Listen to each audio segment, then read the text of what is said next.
Hello friends, स्वागत है आपका आज की इंटरेस्टिंग रिएक्शन वीडियो में।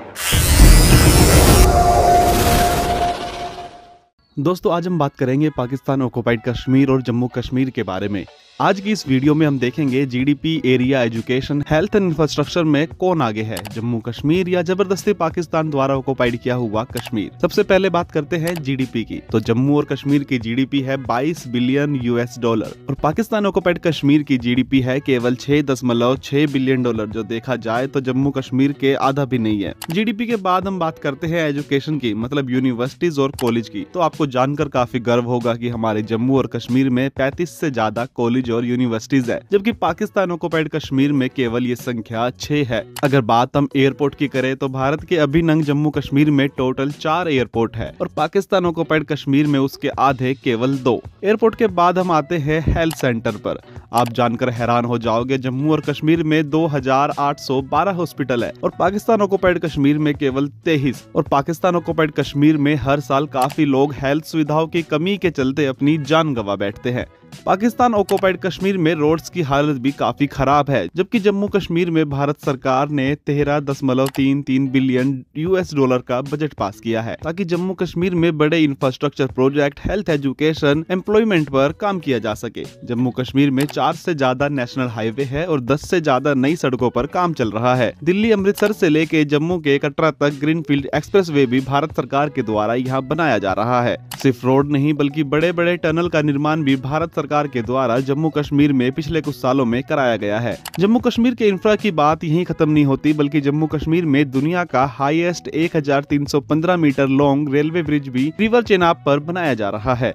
अगर हम बात बजट की करें तो पीओके का 2021-22 में बजट था केवल 141 बिलियन पाकिस्तानी रुपीस। और बात करें हम अपने जम्मू कश्मीर की तो जम्मू और कश्मीर का 2021-22 में टोटल बजट था 78.55 मिलियन US$। और ये फर्क आपको साफ समझ आ जाएगा। द प्रिंट के हिसाब से इंडिया 16 टाइम ज्यादा स्पेंड करता है जम्मू कश्मीर पर, according to Pakistan occupied Kashmir. दोस्तों जम्मू और कश्मीर का कोई कंपैरिजन बनता ही नहीं पाकिस्तान ऑक्युपाइड कश्मीर के साथ। पाकिस्तान ने पीओके की हालत बद से बदतर कर दी है। और तो और पाकिस्तान अपनी फाइनेंशियल स्टेबिलिटी के लिए पीओके को धीरे धीरे ही सही चाइना के हवाले करता जा रहा है। इंडिया ने जम्मू और कश्मीर में टूरिज्म को काफी बढ़ावा दिया है और हर साल काफी विजिटर जम्मू कश्मीर घूमने के लिए जाते हैं, जिससे वहाँ के लोगों को रोजगार भी मिलता है। वहीं पाकिस्तान ऑक्युपाइड कश्मीर टेररिज्म और पाक आर्मी का अड्डा बन चुका है। दोस्तों पीओके के लोग अब खुलकर पाकिस्तान के खिलाफ आवाज भी उठाने लगे हैं और वो दिन दूर नहीं जब पाकिस्तान ऑक्युपाइड कश्मीर भी वापस अखंड भारत का हिस्सा बन जाएगा और वहाँ के लोग भी जल्द इन सब सुविधाओं का फायदा उठाएंगे और समय के साथ डेवलप हो जाएंगे। हमारे जम्मू कश्मीर के आगे पाकिस्तान ऑक्युपाइड कश्मीर आज इंफ्रा, हेल्थ, स्पोर्ट्स किसी भी चीज में कुछ भी नहीं है। हम जम्मू और कश्मीर को कंपेयर ही नहीं कर सकते पाकिस्तान ऑक्युपाइड कश्मीर के साथ। दोनों में दिन और रात का फर्क है। आप आज हमारे कश्मीरियों को देखोगे तो देश की किसी भी यूनिवर्सिटी में वो जाकर आराम से अपनी पढ़ाई कर सकते हैं और सरकार उनको विशेष सुविधाएं भी प्रदान करती है। दोस्तों आपको ये वीडियो कैसी लगी मुझे कमेंट करके जरूर बताना। अगर आपको ये वीडियो पसंद आई है तो प्लीज मेरे चैनल को भी सब्सक्राइब कर देना। दोस्त इंडियन कश्मीर वर्सेस पाकिस्तानी कश्मीर, हालांकि कश्मीर कभी एक ही हुआ करता था और आज भी अगर जायज़ बात की जाए तो इस पूरे इलाके के लोगों को ये हक देना चाहिए कि वो या तो इस सारे इलाके को अपना एक आज़ाद मुल्क बना लें, या वो मुकम्मल तौर पर पाकिस्तान के साथ आ जाएं, या वो मुकम्मल तौर पर भारत के साथ चले जाएं। कुछ भी ऐसा रास्ता निकल जाए जो इस खित्ते में बदअमनी को दूर कर दे और इस खित्ते में हकीकी तौर पे तरक्की का दौर शुरू करे, क्योंकि अपने वसी नेचुरल रिसोर्सेज के साथ ये इलाका तरक्की भी कर सकता है। लैंड लॉक तो है लेकिन इस इलाके में पानी के रिसोर्सेज हैं और पिछले दिनों ही यहाँ पर कुदरती कीमती धात भी दरियाफ्त हुई थी, जिसकी वजह से इस इलाके की जो मईशत है वो चलाई जा सकती है। इसके साथ साथ पूरे कश्मीर में सियाहत का बहुत ज़्यादा पोटेंशियल है। तो कश्मीर अगर अपने तई सारा मिला के एक आज़ाद मुल्क भी बन जाता है तो भी उसके पास इतने रिसोर्सेज हैं कि वो माशी तौर पे अपनी बका को कायम रख सकता है। लेकिन अब ये पाकिस्तान और भारत के दरमियान एक ऐसा मसला बना हुआ है जो आज तक हल नहीं हो सका और इस मसले ने बहुत ज़्यादा नुकसान पहुँचाया है। आलमी सतह पर भी इस मसले को उठाया गया है, लेकिन उसके बावजूद ये मसला आज तक हल होने का नाम नहीं ले रहा। आज इस कंपैरिजन किया जा रहा था पाकिस्तान के कश्मीर का भारत के कश्मीर के साथ। अगर आबादी की बात की जाए तो भारत के कश्मीर की आबादी 1.25 करोड़ से भी ज़्यादा है, जो कश्मीर, जम्मू की डिवीजन्स में बटी हुई है। इसी तरह पाकिस्तान के कश्मीर की आबादी तकरीबन 4 से 5 मिलियन के बीच है, जो आज़ाद कश्मीर और गिलगित बल्तिस्तान के दरमियान में बटी हुई है। यही वजह है कि जब जीडीपी का फ़र्क देखा तो वो बहुत ज़्यादा लग रहा था। इंडियन कश्मीर की जीडीपी 21 बिलियन डॉलर की बताई जा रही थी और पाकिस्तान के कश्मीर की जीडीपी 6 बिलियन डॉलर के आसपास बताई जा रही थी। इसमें कोई शक नहीं कि पिछले चंद सालों में इंडियन कश्मीर में इंफ्रास्ट्रक्चर को लेकर बहुत बड़े बड़े प्रोजेक्ट अनाउंस किए गए हैं और काफ़ी हद तक उन पर काम भी हुआ है। रोड्स बने हैं, दुनिया के बड़े बड़े टनल्स बने हैं, हत्ता कि दुनिया का सबसे ऊंचा rail bridge Chenab rail bridge भी बना है, जो दिसंबर 2023 तक ऑपरेशनल हो जाएगा।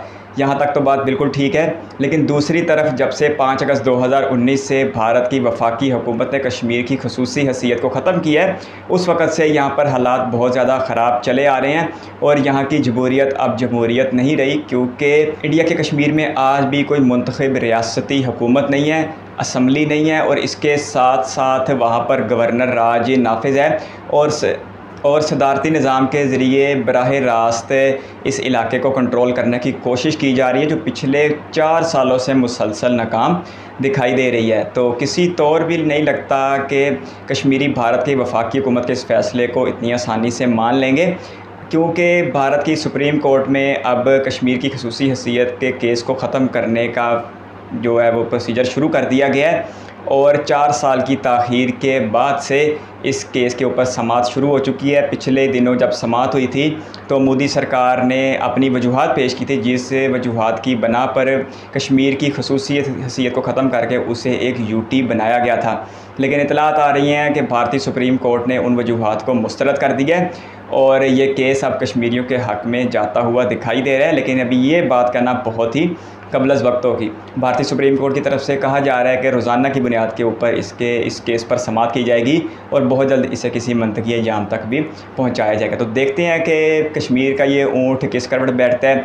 अगर मोदी सरकार और इस्टेब्लिशमेंट ज़्यादा मजबूत होगी तो ये कश्मीर और जम्मू अपनी यूटी की हैसियत में बरकरार रहेंगी, और अगर भारतीय सुप्रीम कोर्ट हकीकी मायनों में भारत के आइन की वजाहत करेगी और उस पर अमल दरामद करेगी तो फिर कश्मीर की रियासती हैसियत बहाल कर दी जाएगी, जो 5 अगस्त 2019 से पहले की थी। तो देखते हैं कि अब भारतीय सुप्रीम कोर्ट एस्टेब्लिशमेंट के दबाव में आती है या आईने हिंदुस्तान के मुताबिक एक जायज़ और दुरुस्त फ़ैसला करके कश्मीरियों की आवाज़ बनती है। लेकिन यहाँ पाकिस्तान में बैठ के मैं किसी तौर भी ना तो भारतीय कश्मीर की वकालत कर सकता हूँ और ना ही पाकिस्तान के कश्मीर की वकालत कर सकता हूँ।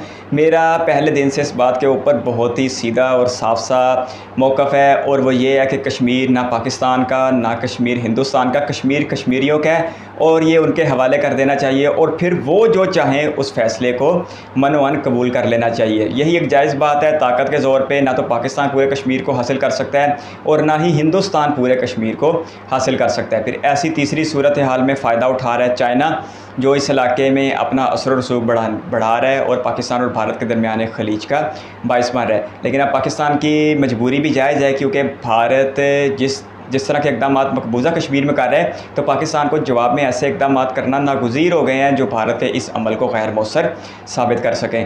तो मसला कश्मीर एक ऐसा मसला है जो 2 बड़ी न्यूक्लियर स्टेट के दरमियान एक जंग की सूरत हाल तक पैदा कर देता है, और वो 2 ममालिक जो एक दूसरे के लिए बहुत नफ़ा बख्श हो सकते थे तिजारत की सूरत में, रोज़गार की सूरत में, एक दूसरे के साथ अपने वसाइल को शेयर करके एक दूसरे के बहुत ज़्यादा काम आ सकते थे, आज वो इस एक मसले को लेके एक दूसरे के साथ जंग तक की नौबत पे आ जाते हैं, अपने तल्लुकात ख़त्म कर देते हैं। तो ये बड़ी ही गलत बात है। पाकिस्तान की तरफ से कई एक बार भारत को संजीदा मुज़ाकरात की पेशकश की गई है। पिछले दिनों अभी वज़ीर-ए-आज़म शहबाज शरीफ साहब कह रहे थे कि अगर भारत संजीदा है और मसला कश्मीर समेत तमाम मसाइल पर बात करना चाहता है तो पाकिस्तान रोज़े अव्वल की तरह आज भी इस मौक़िफ़ के ऊपर तैयार है कि जो रास्ते अमन के ज़रिए निकाले जा सकते हैं वो जंग के रास्ते कभी भी नहीं हासिल किए जा सकते। तो अब देखते हैं कि भारत सरकार पाकिस्तान की इस मुखलिसाना कोशिशों का क्या जवाब देती है। दूसरी तरफ पाकिस्तान में भी कमी है, इसमें कोई शक नहीं। भारत की तरफ से अगर कभी कोई बेहतर करने की कोशिश की जाती है तो पाकिस्तान की तरफ से भी बाज़ दफ़ा मस्बत जवाब नहीं दिया जाता। लेकिन ये मैं आपको बात बता दूं कि दोनों तरफ कुछ ना कुछ क़ुव्वतें ऐसी ज़रूर मौजूद हैं जो इस सारे होते हुए मसले को ख़राब कर देती हैं। लेकिन इसी पाकिस्तान और इसी भारत में ऐसी क़ुव्वतें भी मौजूद हैं जो बैकडोर डिप्लोमेसी पर यकीन रखती हैं, और उन्हीं की बैकडोर डिप्लोमेसी की वजह से पाकिस्तान और भारत के दरमियान हालात पिछले चंद महीनों या सालों से बेहतर चले आ रहे हैं। तो मसला कश्मीर है, हल होना चाहिए, बिल्कुल हल होना चाहिए। रोज़ रोज़ कर्फ्यू लगा देना, रोज़ रोज़ पाबंदियाँ लगा देना, कभी इंटरनेट बंद कर देना, ये कोई अच्छी बात नहीं है।